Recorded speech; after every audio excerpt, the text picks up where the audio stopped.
Welcome to the Vivo Barefoot Health broadcast. My name is Posture Ellie and I am a postural alignment therapist. And today I'm going to be running you through a nice sort of 20-30 minute routine that is looking to de-desk your posture. So I'm going to be giving you some exercises that are really looking at blasting those tight, sticky spots that get very stuck when we're kind of just sat in the same hunched forward posture at our desks all day. Make sure, if you like this, to subscribe to the Vivo Barefoot YouTube channel because they have got loads more classes that are coming out soon, looking at various different movements and sort of different modalities with different experts in their various fields. So check that out. For my class today, you're going to need a chair. You're also going to need a yoga block. It doesn't have to be a yoga block, but you want something that's going to offer you some resistance when you put it in between your knees, like so. Didn't demonstrate that very well, but it can be a firm pillow or a loo roll even as well. You just want something that you can squeeze against with your knees. Before we get started on today's class, I want you to really be sure that you are being the expert of your own body. So nobody knows your own body like you do.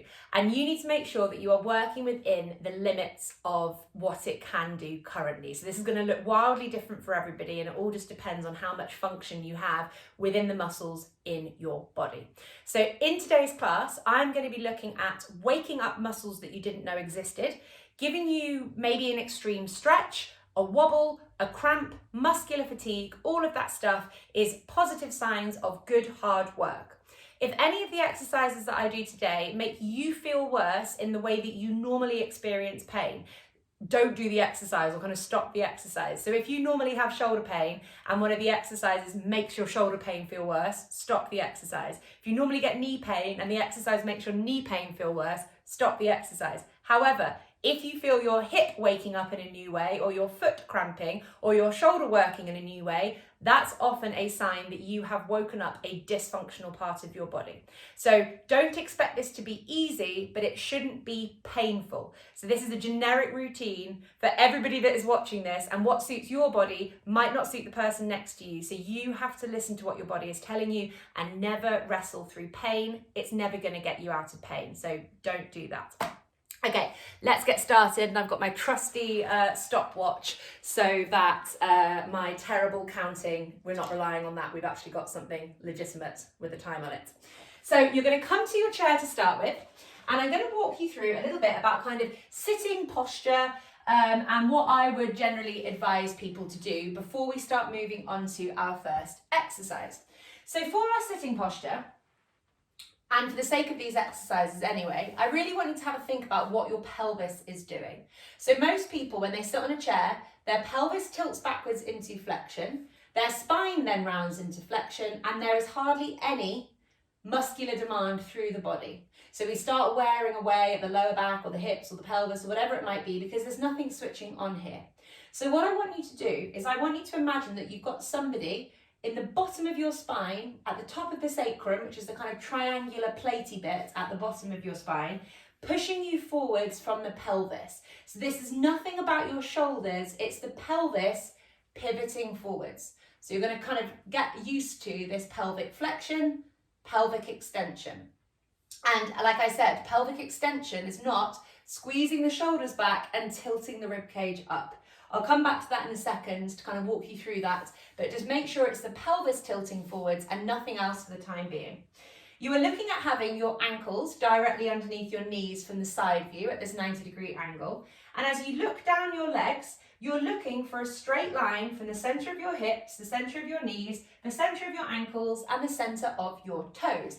So from the front, what we don't want, and this is where the block's going to be quite helpful, we don't want ankles that are kind of out to the side or feet that are pointing out to the side. We want everything in a really straight line all the way through the leg to the hip. So watch what your toes are doing. They are likely to want to cheat, aka compensate. So you've got to kind of pivot around that ankle and make sure everything's in a straight line. So what we're going to do is we're going to put the yoga block or whatever we've got this way around in between our knees. And if you look down at your knees, you'll see, oh, actually, yes, that's keeping my knees at about hip distance apart. Keeping the feet flat on the floor, everything in this kind of 90-degree angle at the side, and watching that the feet are straight. You're just going to tilt forwards through your pelvis for me, and you're going to maintain a squeeze into the block with your knees. So as you squeeze into the block like that, you should start feeling your inner thighs waking up, your adductors, and you should also start feeling your front of your hips, deep in the hip socket, start waking up as well. And that is your primary hip flexor waking up on each side. If you're not feeling the deep, sort of the sensation deep in the hips, watch what your pelvis is doing. So as you tried squeezing that block, did your pelvis start trying to roll out of the movement? We don't want that. So keep imagining that person pushing forwards at the top of your pelvis, at the bottom like that. Sorry, bottom of the spine like that. They're pushing you forwards, and this is going to wake up the hips. It's going to put the work back into the hips and the lower back. Next up, if it's comfortable for you to do so, and if you can do this without flaring your ribs, you can also interlink your hands behind your head and squeeze your shoulders back. But I do not want you squeezing your shoulders and your elbows back if actually all you're doing is this. So there are lots of people that when I ask them to move their shoulders, they're actually just moving their rib cage forwards and backwards, and they then wonder why they get mid to lower back pain. So you've got to try and keep the rib cage tilted down and the elbows squeezing back. That puts the work into the shoulders rather than us compensating through the rib cage. So if you're not able to squeeze the shoulders back and control your rib cage, just keep your hands by your sides. It's absolutely fine. Let's not let our egos run away with us here. We're trying to work within the realms of what we can do functionally rather than compensating and causing ourselves more problems further along the line. So hands behind head or by the side, whatever feels comfortable, squeezing the elbows back, rib cage stays down, pelvis tilts forward. And then what we're going to do is we're going to do 40 squeezes into the block in between our knees. So we're going to do 1, 2, 3, 4, 5, 6, 7, 8, 9, 10. Keep on going. I'm going to try and do a terrible job of keeping an eye on the counting as I talk to you, but make a note as you do this that the pelvis is not rocking backwards and forwards. So you might notice that when you want to do the squeeze, your pelvis wants to start moving around. We're locking it in place in the extension position, keeping the rib cage down so there's no pressure on our lower back, and we're squeezing our elbows back so that we open up our shoulders. The work here should be on the inner thighs, deep in the hips, perhaps a bit in the lower back if this is like the opposite posture to what you're normally doing, and in the shoulders as well. It should not feel like pain, it should feel like hard work. I think we're probably on about 25, so 26, 27, 28, 29, 30, 31, 32, 33, 34, 35, 36, 37, 38, 39, 40. So what we're doing there is really starting to power up the muscles of the hips and pelvis, which is going to restore some balance if some of you have got rotation or disparity. We're also looking at reducing some torque through the legs. So some of you are going to have kneecaps that face in different directions to your feet, and this is going to help kind of pin them into the position that we want to put them in. And if you did this as well, you're also starting to stretch off that sort of front of the body, the chest, and get the muscles of the thoracic spine working behind you. Next up, we're going to do some heel raises. So obviously this is the Vivo Barefoot Health broadcast, so I have to give you a foot exercise. So everything in the upper body stays the same as it just was in that previous exercise. Pelvis is not moving backwards and forwards, rib cage is not tilting up, rib cage down, hands are either here or they're behind the head, whatever works for you. You're maintaining the block in between your knees, you're watching the alignment of your feet that they're nice and straight, and you are going to drive up into your big toes like so. So both feet are moving at once, the toes and the toe joints stay down, you're pivoting around the toe joints, you're not going up onto your toes like a ballerina in their point shoes. So squeezing the elbows back if you're doing the upper body, rib cage down, pelvis forwards, and it's not moving backwards and forwards, maintaining the squeeze on the block. And as you move your feet up and down, you're trying to keep your weight in the big toe and not let the weight rush around the outside of the foot. So this is going to be a lot easier. You can keep going for me whilst I'm doing this, but this is going to be a lot easier if you're sort of splaying out at the ankles like that, where you're sort of supinating and you're compensating. And I want you to drive forward so that we're getting that leverage onto the big toe. So the big toe is super, super important for the whole body, and you don't want to be letting the ankles cheat for you. So let's do 20 more of these. So stay powerful through the pelvis, rib cage down, elbows back, alternatively, hands just relaxed, and off we go. And work at your own pace. So I might do things a bit quicker than you can be able to do, and that's absolutely fine. Just do things properly rather than just trying to bash out as many reps as possible. 20, 19, 18, 17, 16, 15, 14, 13, 12, 11, 10, 9, 8, 7, 6, 5, 4, 3, 2, 1. Good job. So what we're doing there is, as I said, we're kind of pushing off through our big toe.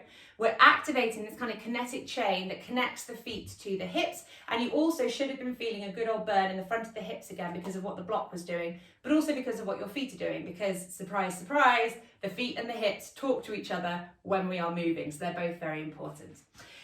Next up, you can actually keep the block in between your knees if you think it might help you not to cheat. So actually, rather than put mine down, I'll put mine back again. You are going to keep your feet, knees and hips facing forwards in the same direction that they've been in throughout all of this exercise, all of the exercises so far. So we're going to do a twist, a thoracic twist, and you will probably notice that as you twist your thoracic spine, your knees and your feet and your hips want to come with you. So you have to keep them firmly planted in the ground, nice straight feet out at the hip, maintaining a gentle squeeze on the block because it might help you stay strong. And your pelvic headlamps continue to face forwards as you twist like so. Everyone's chairs are going to look a bit different here. You're going to use this arm, sort of the front arm, that was good. You're going to use that front arm against the knee, and with this back hand here, you are actively pushing your shoulder blade back and down. So you are not passive through this arm, you are trying to put that shoulder blade back and down behind you, and as you do that, you're going to feel more work going on around the thoracic, the upper back region. So I'm just going to repeat that again. These guys stay facing forwards. We twist only as far as we can go before the knees and the feet want to come along for the ride, because that's the pelvis compensating for a lack of rotation in the thoracic spine. So your thoracic spine is super, super mobile, and we're aiming to restore that mobility rather than letting it get away with not moving because the pelvis is helping you out. So we're going to twist like so. We're still keeping extended through the pelvis, so we're tilting the pelvis forwards, sitting up nice and straight, so we're not sort of hunching like this. And with this back shoulder, you're going to drive it back and down to get even more work.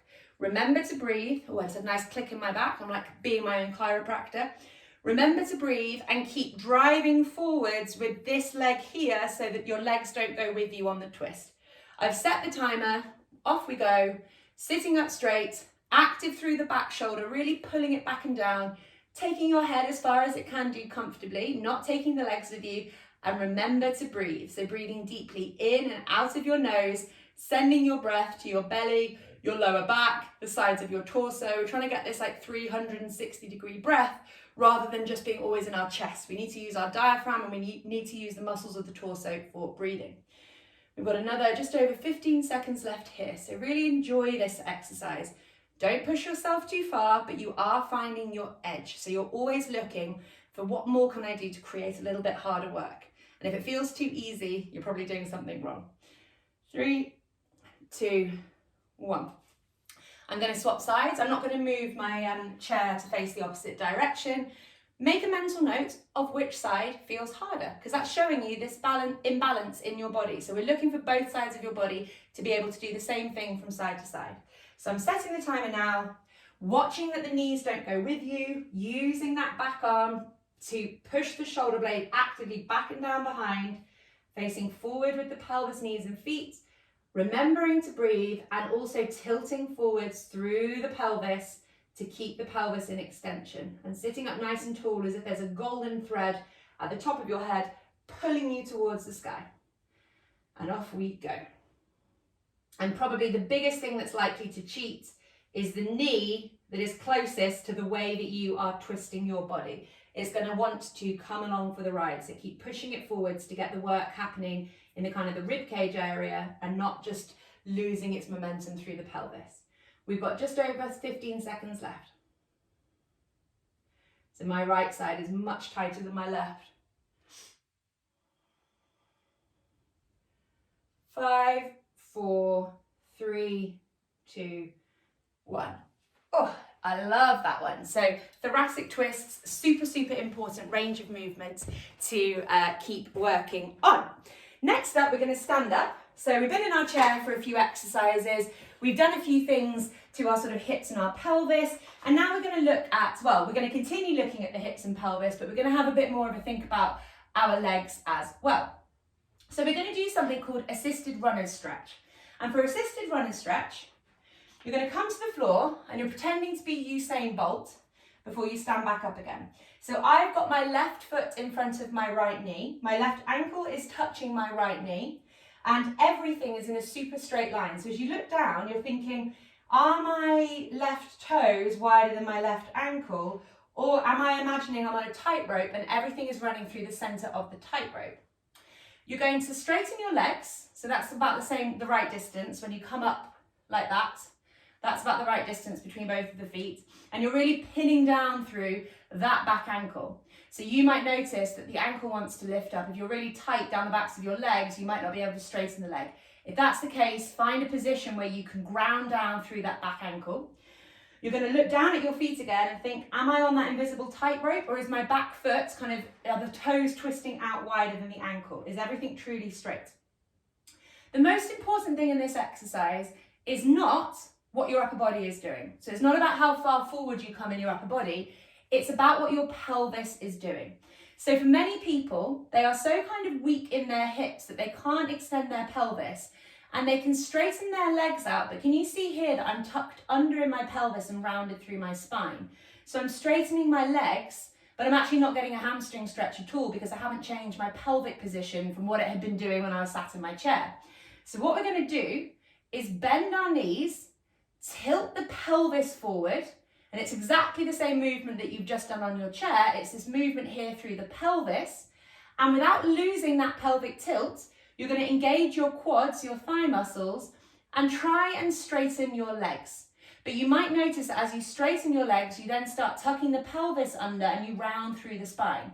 So the legs being straight is the least important part of this equation. The most important part is the pelvis tilting forwards and the heels and the big toes staying pinned onto the floor throughout. So work within your body.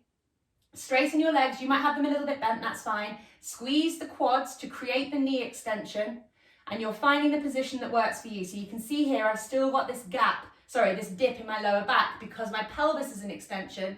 I'm not tucking the pelvis under. And if it feels too easy, bend your knees again, tilt the pelvis as far forward as you can go, and then only then try and straighten the knees, but don't let the pelvis slip. You should feel a big stretch down the hamstrings and down the calves. And you're also trying to think about whether or not your pelvis is rotating. So you're trying to keep the pelvis facing straight ahead and not twisting out to the side. We've got another 15 seconds here. And once again, you may feel very different from side to side. It's important that the toes stay grounded, the heels stay grounded, and the pelvis tilts forward. Don't worry about straightening your knees. That's where you'll go in the future. 3, 2, 1. Good job. And now we're going to swap sides. So I'm putting my right foot in front, touching that left knee, everything in a straight line, bringing myself up, shifting the foot slightly if I can't ground back down through that back ankle, making sure that everything is in a straight line, so the back toes are no wider than the back ankle, bending my knees, tilting my pelvis forwards. It's like I'm kind of kicking my bum up in the air. It's like a twerk, not tucking the pelvis under and round in the spine. So tilting the pelvis forward, pelvis also stays facing forward, it doesn't rotate off to the side.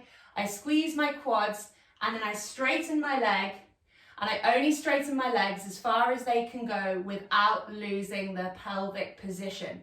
So we're going to keep that pelvis in extension, and that's actually going to stretch off our hamstrings and their calves, and my calves. So I hear people all the time tell me how tight they are through their hamstrings, but they waste their time trying to stretch their hamstrings rather than looking at the relationship between the pelvis and the foot. So the hamstrings are in the middle of the pelvis and the foot. So if your pelvis and your feet aren't moving well, the hamstrings aren't going to stretch. So let's stop looking at things in isolation and start looking at the body as the unit that it is. So everything has to work properly in order for your body to be able to function nice and pain-free. So keep it nice and active. This shouldn't feel easy. If your quads are locked tight and if the pelvis is tipping forwards, it should feel like there is something happening through your legs. If it's not, bend the knees deeply, tilt the pelvis forward more, and then try and straighten. Did you start losing it as you became a bit more tired? 3, 2, 1. Good job. So, along the same lines of what we've just done a kind of unilateral hamstring and calf stretch, and we've got our pelvis doing slightly different things from side to side, as well as the pelvic extension. Now we're going to get our hands doing the same, our pelvis doing the same thing from side to side. So you're going to stand with your feet hip width apart and looking at the alignment of the feet. So it's kind of coming back to what I was saying before. Are the toes wider than the ankles, or are they in that nice straight line? It's like the number 11. You might feel pigeon toe, but I promise you you're not. It's just that your body's not used to this kind of parallel alignment that we're going after. The only exception is if you twist your feet in and you get knee pain, don't twist the feet too far. If you twist your feet in and you get that kind of knee pain or strain in your knees, you need to do some more work on the external rotation of your hips before you can reposition your feet. So we're bending down, same thing again. Tilting the pelvis forward, bending into the knees like so. Hands are going to go on the lower back, so the hands are facing downwards, and you are going to do a similar type of movement to what we have just done, in that we are keeping the pelvis tilted forwards and straightening the legs using our quads. But the added addition here is that we are actively squeezing our shoulders back and down behind us. So we're not just using our hands as leverage against the back, we are trying to create this active peeling open of our shoulders using our elbows and our arms. So don't just kind of hang out and be floppy in the arms. It is the shoulders that are pulling back behind you in extension. We're really going to open up the chest. So stay active up here. Stay active through that pelvis, and then you're going to straighten up your legs, keeping the quads engaged. This will feel easy if you lose the momentum in your upper body, and also if your pelvis drifts backwards behind your ankles. So you're trying to keep your weight into your big toes throughout. So hopefully you can see the difference there, that my pelvis is above my ankles there, not shoving back. So pelvis shoving back is a pretty common compensation. Set the timer now. I'll reset up again. So we've got nice hip width feet. We are bending our knees, tilting the pelvis forward, hands on the lower back, squeezing open with our elbows and our shoulders. And we're trying to pull our shoulders like back and down behind us, so we're not up around the ears. Pull them back up and down behind you. Keep the weight forward as you straighten your legs. So the quads stay engaged, the pelvis tilts forward. We are squeezing the quads throughout, the weight stays in the big toes, pelvis is tilting forward, so we've got an arch in our lower back, and we're also squeezing the shoulders and the elbows behind. We've got just over 20 seconds left. I find this one really hard because I'm very tight in my shoulders, but I'm keeping active. I'm going to get better as time goes on. Keep pushing your weight forward, keep the quads engaged, keep the pelvis tilting forwards. The weight staying forward in the big toes is super important. 3, 2, 1. Relax off. That's standing forward bend. Our final exercise, before we finish, we're going to do one last shoulder exercise, and we're going to stretch off our hips now. So in the previous exercises, we were kind of looking at working our hips into flexion, and now we're going to get our hips stretching into extension. So what I want you to do is you're going to bring your toes fully pigeon-toed, and you're going to have the ankles wide at hip width apart. You stay there unless you need to look at the camera, but I'm just going to come to the camera and show you this hand position I'm doing. So this is golfer's grip. It's not a fist. I'm straight up until those first knuckles, keeping the fingers tucked into the hand and the thumbs actively extended. In this exercise, probably the first thing that you will notice that starts cheating is that you'll lose the momentum through your hands. So keep those guys nice and strong. So we're doing our funny golfer's grip position. We're standing pigeon-toed, big toes nearly touching, heels nice and wide, pushing our knees back, and this is putting our hips into extension. So it's changing the pelvic position for lots of people. We're going to bring our arms up to the side. We're going to squeeze our shoulder blades back and down behind us with the thumbs facing forwards. And as we squeeze our shoulder blades back and down behind us, we're looking back at whether or not we are just flaring our ribs. So squeezing the shoulder blades back and down behind you does not mean tilting the rib cage up. So think rib cage down, shoulder blades back and down. We need to start understanding how the ribs and the shoulders should be able to move independently of one another. I mean, all connected, but they should be able to move as individual units as well. So the arms come up, thumbs face straight ahead. Keep those hands really, really, really tight in the golfer's grip, squeezing back and down from your shoulders, with your shoulders. And from the shoulders, you're going to do forward circles for me. So we're not just kind of twisting our hands or floppy through our elbows. The arms are rigid and we're circumnavigating the shoulder joints like so. We're keeping the rib cage down. Our head and neck has absolutely no business being involved in this movement at all. So if your neck is getting tense, relax it off, reset, and try again to try and get it from the shoulders. If you can't, stop the exercise. You shouldn't get neck pain from this if things are working properly. So off we go. We're going to do 20 forwards. 1, 2, 3, 4, 5, 6, 7, 8, 9, 10, 11, 12, 13, 14, 15, 16, 17, 18, 19, 20. Quick little break. Let's have a little think about our positioning again, because sometimes we can lose it. So pigeon-toed, ankles out, kind of hip width are a bit wider, straightening the knees, strong golfer's grip, arms come up to the side. We're taking our hands behind us so that the thumbs face behind, squeezing the shoulders back and down, making the movement happen from the shoulder blades, not the elbows or the wrists. So watch to see if you're hyperextending your elbows, because your elbows might be trying to cheat for a lack of movement at the shoulder. So hyperextensive elbows equal immobile shoulders. And from the shoulders, off we go, backwards 20 as well. 1, 2, 3, 4, 5, 6, 7, 8, 9, 10, 11, 12, 13, 14, 15, 16, 17, 18, 19, 20. So those are our standing arm circles. I hope that you enjoyed today's routine. Feel free to do this routine in full if all of the exercises felt good and you've got the time. If some of the exercises hurt you, don't repeat those. Try them again in the future. Your body is organic, it's constantly changing. You might be able to do it in a few weeks' time, but don't push through pain. It's never going to get you where you want to go. But just repeat any of the exercises that you enjoyed. You can do one here, one there, one every hour or so. Just try and get your body as moving as much as possible throughout the working day so that you challenge this kind of stiff hunch forward posture. My name's Ellie. Make sure that you subscribe to the Vivo Barefoot YouTube channel because they've got loads more classes like this, and I really hope that you've enjoyed today's health broadcast with me. Bye.